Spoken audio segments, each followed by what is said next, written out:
Halo semuanya, selamat datang kembali di channel YouTube Pak Purwali. Nah, Bapak Ibu, apa kabar semuanya? Pada hari ini saya akan memberikan informasi tentang jurnal pembelajaran yang ketiga ya. Nah, di sini untuk jurnal pembelajaran yang ketiga, di sini yaitu tentang pengantar pendidikan anak berkebutuhan khusus ya, Bapak Ibu ya. Nah, bagi Bapak Ibu yang sudah mengerjakan untuk modul satu dan kedua, saya doakan untuk semuanya dapat diterima ya dan lolos juga validasi. Nah, untuk yang pengantar pendidikan anak berkebutuhan khusus, ini kita lihat ya Bapak Ibu ya, untuk ketentuan jurnal pembelajarannya. Nah, di sini ada beberapa ketentuan ya yang harus dibuat ke dalam jurnal pembelajaran. Nah, di sini yang pertama yaitu menyertakan dokumen tugas terbaik yang dipilih. Nah, kemudian di sini yang kedua menyertakan umpan balik ya. Nah, ini yang wajib Bapak Ibu ya. Menyertakan umpan balik dari rekan sejawat. Nah, di sini umpan baliknya dari rekan sejawat boleh dari peserta didik, boleh dari guru ya, ataupun di sini boleh dari mitra lainnya. Nah, ini yang wajib untuk disertakan ya. Kemudian di sini satu lagi ya, dokumen tugas terbaik ya. Jadi yang sudah Bapak Ibu buat tentang pengantar pendidikan anak itu nanti bakal dilampirkan untuk pembuatan jurnal pembelajaran yang ketiga ya. Nah, ini ya Bapak Ibu ya untuk ketentuannya. Nah, ini saya akan berikan kerangka dan juga contoh isian ya. Ini untuk Bapak Ibu menjadi referensi ya dan juga tidak boleh untuk diduplikasi karena nanti akan ditolak ya ataupun butuh perbaikan karena akan terdeteksi untuk plagiasi ataupun duplikat. Nah, sekarang kita lihat ya Bapak Ibu ya. Kita lihat contohnya. Nah, ini saya sudah buatkan ya untuk contohnya di sini. Nah, di sini saya contohkan Bapak Ibu ya. Merancang pendidikan inklusif untuk kelas 3 SD ya. Jadi ini untuk kelas 3 SD di SDN Nusantara. Nah, yang pertama di sini untuk kerangkanya Bapak Ibu silahkan ya buatkan dokumen untuk rangkumannya, yaitu buatkan rangkuman dari salah satu topik yang dipelajari pada modul 3. Nah, jadi silahkan ya Bapak Ibu untuk buat rangkuman dari salah satu topik yang ada di modul 3. Nah, di sini saya berikan contoh yang pertama di sini konsep ya, konsep pendidikan inklusif. Nah, di sini saya berikan tentang pengertian dan juga filosofi dasar tentang pendidikan inklusif. Dan di sini pendidikan inklusif adalah memberikan akses yang setara kepada semua siswa, baik yang memiliki kebutuhan khusus maupun tidak, untuk belajar bersama dalam suatu ruang kelas yang mendukung. Dengan pendekatan pendidikan inklusif ini bertujuan untuk memastikan bahwa setiap siswa mendapatkan kesempatan yang sama untuk berkembang sesuai dengan potensinya masing-masing. Nah, kemudian di sini saya menambahkan untuk poster ya. Nah, poster ini sudah ada di dalam modul ABK juga. Nah, di sini ada tujuan untuk pendidikan inklusif ya. Nah, di sini sudah ada menunjukkan mewujudkan penyelenggaraan pendidikan yang menghargai keanekaragaman dan tidak diskriminatif bagi semua peserta didik. Nah, kemudian di sini juga saya eh, menambahkan anak berkebutuhan khusus yaitu ada beberapa kategori ya. Dalam pembelajaran di sini ada perbedaan gaya belajar, ada yang belajarnya dengan informasi, visual, auditory, dan juga kinestetik. Kemudian di sini ada juga perbedaan tipe kecerdasan ya.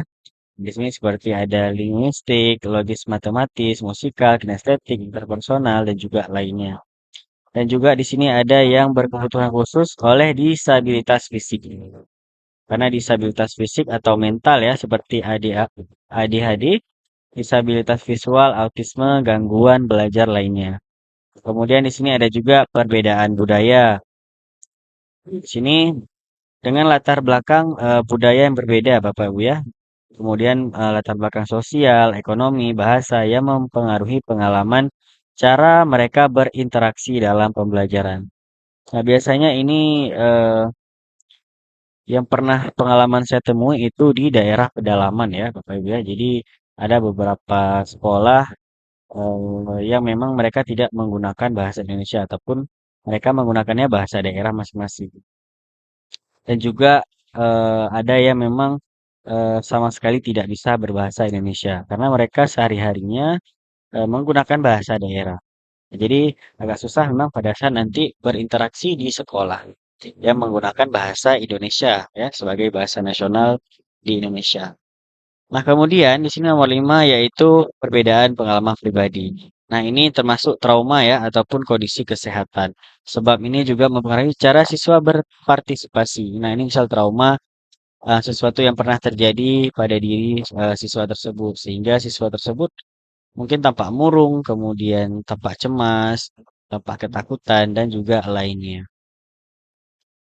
Nah, kemudian di sini saya menambahkan juga dalam melaksanakan pendidikan inklusif membutuhkan langkah-langkah yang terencana ya.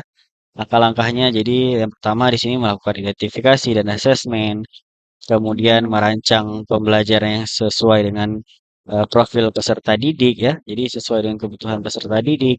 Kemudian di sini pelaksanaan pembelajaran yang inklusif yang memerlukan penerapan strategi diferensiasi ya. Jadi dengan metode pembelajaran dan juga alat bantu yang dapat membantu pembelajaran menjadi tercapai ya tujuan pembelajarannya untuk semua siswa. Nah, kemudian di sini ada penilaian dan evaluasi. Penilaian di sini dan evaluasi untuk dapat mengetahui ya Bapak Ibu ya tingkat kemampuan siswa. Nah, kemudian nomor 5 di sini saya juga tambahkan yaitu laporan hasil belajar ya. Jadi laporan hasil belajar ini juga wajib kita berikan ya, terutama untuk orang tua murid agar dapat nanti juga didampingi di rumah. Nah, kemudian di sini juga saya menambahkan ya, dalam melaksanakan pendidikan inklusif di dalam kelas juga perlu mengelola kelas yang adaptif. Nah, ini pengelompokan Bapak Ibu ya. Jadi di dalam kelas itu Bapak Ibu harus dapat mengatur siswa ya. Jadi contoh di sini yang di depan itu peserta didik dengan hambatan penglihatan duduk dengan papan tulis. Nah, ini misal matanya agak minus dan juga mungkin penglihatannya agak susah. Nah, itu diletakkan di depan kelas ya. Kemudian di sini ada juga peserta didik dengan hambatan gerak duduk yang baris di pinggir dekat dengan pintu agar mudah keluar ya. Nah, ini pintu. Jadi yang menggunakan kursi roda itu didekatkan dengan pintu agar nanti jika ada sesuatu jadi mudah untuk keluar. Kemudian di sini ada peserta didik dengan hambatan pendengaran ya. Nah, jadi juga diposisikan itu di posisi depan.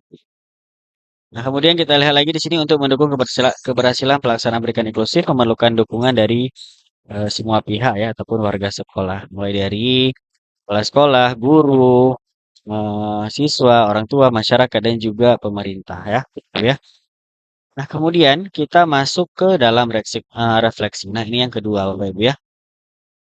Untuk refleksi di sini panjangnya minimal 300 kata ya. Nah, di sini dalam refleksi itu terdapat beberapa poin ya Bapak Ibu ya, yaitu deskripsi kondisi ya anak ABK di sekolah masing-masing. Jadi Bapak Ibu nanti silahkan deskripsikan kondisi anak tersebut ya, ataupun latar belakang masalahnya.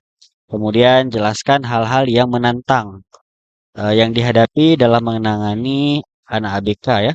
Kemudian berdasarkan konsep yang sudah Bapak Ibu pelajari ya di PMM. Nah, jadi yang pertama Pak Ibu jelaskan untuk latar belakang, kemudian hal-hal yang menantang pada saat Bapak Ibu menangani anak tersebut. Nah, jadi pada saat Bapak Ibu menangani anak tersebut bagaimana? Kemudian yang ketiga ataupun yang C, hal yang ingin dipelajari lebih jauh tentang konsep yang sudah dipelajari ya. Jadi apa yang Bapak Ibu ingin pelajari setelah Bapak Ibu menangani anak tersebut? Di sini saya tambahkan di ya. Ya. Kemudian di sini dokumentasi juga langsung digabungkan dengan bagian refleksi ya. Nah, ini contohnya Bapak Ibu untuk refleksi. Di kelas saya yang saya ajar terdapat beberapa siswa yang memiliki kebutuhan khusus, terutama dalam hal membaca dan menulis. Nah, kondisi ini menciptakan kesenjangan antara mereka dan teman-teman sekelasnya yang sudah lebih maju dalam beberapa situasi. Saya sering melihat bagaimana siswa-siswa ini menjadi tertinggal dan terkadang mereka frustasi ketika mereka tidak bisa mengikuti pelajaran dengan lancar. Nah, ini ya. Jadi mereka frustasi karena tertinggal pelajaran dari teman-teman yang lain. Nah, kemudian, nah di sini Bapak Ibu jelaskan ini kan masalahnya Bapak Ibu. Nah, kemudian Bapak Ibu jelaskan salah satu langkah awal yang saya ambil adalah berdiskusi dengan teman-teman sejawat untuk mencari solusi yang tepat. Melalui diskusi ini, saya dapat banyak masukan tentang bagaimana pendidikan inklusif yang seharusnya diterapkan. Kami sepakat bahwa pendekatan individual sangat penting untuk siswa yang menghadapi kesulitan ini. Mereka perlu diberikan waktu ekstra serta materi yang disesuaikan dengan kemampuan mereka agar tetap termotivasi untuk belajar. Selain itu, diskusi tersebut juga menekankan pentingnya kolaborasi antara guru, siswa, dan orang tua untuk mendukung keberhasilan proses pembelajaran inklusif. Nah, ini langkah yang akan diambil Bapak Ibu ya. Nah, di sini Bapak Ibu nanti silahkan sertakan dokumentasi pada saat Bapak Ibu sedang berdiskusi dengan rekan sejawat untuk langkah-langkah eh, pembelajarannya ataupun penanganannya. Nah, kemudian, nah ini tantangan ya Bapak Ibu ya. Tantangan yang dihadapi adalah bagaimana menyeimbangkan waktu antara mengajar seluruh kelas dan memberikan perhatian khusus. Nah, ini eh, tantangan ya. Jadi eh, Bapak Ibu guru nanti harus mencari waktu karena Bapak Ibu mengajar dan juga harus menangani anak yang berkebutuhan khusus ini yang masih berjuang dengan keterampilan dasar. Karena kadang keterbatasan waktu membuat saya tidak merasa dapat memberikan perhatian yang cukup bagi siswa yang benar-benar membutuhkan dukungan lebih. Namun saya belajar bahwa dalam pendidikan inklusif yang paling penting adalah menciptakan lingkungan yang aman, mendukung di mana setiap siswa merasa diterima, tidak peduli seberapa lambat mereka dalam belajar. Nah, kemudian di sini kita lihat lagi untuk itu saya perlu merancang strategi ya. Nah, kemudian di sini strategi yang Bapak Ibu gunakan apa ya? Yaitu yang fleksibel dan dapat disesuaikan dengan kebutuhan masing-masing siswa. Sebagai contoh, saya mulai menggunakan berbagai media pembelajaran seperti video, gambar, dan permainan interaktif untuk membantu siswa yang kesulitan belajar, membaca, dan menulis menggunakan metode ini. Saya berharap dapat memberikan pengalaman yang lebih beragam dan menyenangkan bagi semua siswa di kelas. Nah, kemudian ini yang akan Bapak Ibu pelajari ya, yaitu di masa yang akan datang saya berkomitmen untuk terus mengembangkan pendekatan inklusif ini. Sehingga setiap siswa termasuk mereka yang memiliki hambatan dapat mencapai potensi penuh mereka. Pendidikan inklusif bagi saya bukan hanya tentang keberhasilan akademik, tapi juga tentang membantu siswa merasa percaya diri, diterima, dan dihargai dalam lingkungan sekolah yang mendukung perkembangan mereka secara holistik. Nah, ini yang akan saya pelajari ya Bapak Ibu ya. Kemudian kita lihat lagi yang ketiga di sini Bapak Ibu membuat rencana aksi ya sesuai prinsip yang dipelajari. Nah, di sini untuk rencana aksinya ya, di kelas saya terdapat beberapa siswa yang memiliki kebutuhan khusus ya. Nah, karena di sini tertinggal dalam pelajaran yaitu dalam memahami materi sebagian besar memerlukan pendampingan lebih lanjut selama proses pembelajaran. Nah, di sini langkah-langkah yang saya lakukan adalah pertama di sini pertimbangan faktor mobilitas ya. Kemudian faktor mobilitas, kemudian di sini penyusunan universal design for learning. Nah, di sini pembelajarannya yaitu teks, audio, video, gambar ya, agar nanti siswa yang tertinggal ini lebih mudah dalam belajar. Kemudian kita lihat lagi di sini ada perencanaan pembelajaran. Nah, ini pembelajarannya yaitu untuk semua siswa ya Bapak Ibu ya. Jadi tidak untuk satu siswa, jadi untuk semua siswa. Di rancangan pembelajaran itu meliputi tujuan pembelajaran, kemudian materi tambahan ya, bagi siswa yang tertinggal ya. Jadi ada materi tambahan agar lebih cepat memahami pembelajaran dan juga remedial dan pengayaan ya, Bapak Ibu ya. Kemudian saya menyiapkan waktu khusus untuk mendampingi siswa yang kesulitan. Nah, ini Bapak Ibu nanti harus menambahkan waktu yang lebih ya untuk mendampingi dan menindaklanjuti anak yang memerlukan bantuan ya. Nah, kemudian pada proses pembelajaran juga ini Bapak Ibu menggunakan pendekatan diferensiasi dengan memanfaatkan media dan metode yang mendukung siswa berkebutuhan khusus dengan menyiapkan beberapa media ya, yaitu video, gambar, dan lain. Jadi agar dapat lebih mudah membaca dan juga memahami. Karena memang anak-anak di sekolah sekarang lebih cepat ya untuk tangkap dalam pembelajaran yaitu menggunakan visual ya Bapak Ibu ya. Kemudian di sini kita lihat yaitu penilaian Bapak Ibu ya. Penilaian setelah pembelajaran itu ada penilaian dan juga ada laporan hasil belajar ya. Nah, jadi laporan hasil belajar ini juga nanti Bapak Ibu komunikasikan dengan orang tua murid agar nanti dapat membantu murid yang memiliki keterlambatan dalam belajar ini dapat meningkat ya, meningkat dalam proses belajarnya ataupun hasil belajarnya. Nah, di sini komunikasi rutin ya antara guru dan orang tua agar mereka memahami perkembangan anaknya yang dapat memberikan dukungan di rumah. Nah, kemudian di sini lanjut lagi yang terakhir ya, Bapak Ibu ya, yaitu umpan balik. Nah, di sini Bapak Ibu ya, umpan balik boleh Bapak Ibu tuliskan ataupun ketikkan ataupun Bapak Ibu tulis di kertas. Nah, di sini pastikan foto tulisan pada umpan balik terlihat jelas dan tidak diketik menggunakan komputer, tapi foto asli umpan balik. Nah, jadi Bapak Ibu nanti silahkan fotokan ya umpan balik yang sudah ditulis di kertas. Nah, kapan ini pada saat diskusi Bapak Ibu ya, pada saat diskusi dan juga ada rekan guru yang Bapak Ibu mengobservasi ya pada saat Anda melakukan eh, pembuatan jurnal pembelajaran ini. Nah, di sini saya contohkan dari saya ikuti sosialisasi pendidikan inklusif yang dibawakan oleh ibu. Saya menyadari bahwa peserta didik yang berkebutuhan khusus itu secara faktanya sama seperti anak-anak kebanyakan yang mempunyai keistimewaan karakter masing-masing. Kemudian eh, guru lainnya saya memahami bahwa peserta didik berkebutuhan khusus itu tidak boleh dibeda-bedakan. Dan guru bukanlah dokter untuk menyembuhkan sakit, tetapi dengan mengupayakan layanan sesuai dengan kebutuhannya. Nah, seperti itu Bapak Ibu informasi yang bisa saya berikan tentang jurnal pembelajaran ya, pendidikan inklusif atau pengantar anak berkebutuhan khusus. Terima kasih bagi Bapak Ibu yang telah menonton video ini. Jika Bapak Ibu suka dengan video ini, silahkan Bapak Ibu klik tombol like. Kemudian jika ada pertanyaan, silahkan Bapak Ibu ketik di dalam kolom komentar.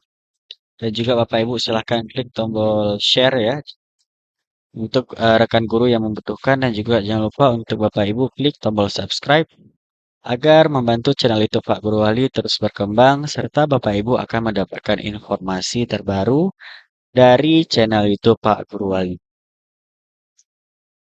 Sampai jumpa di video selanjutnya.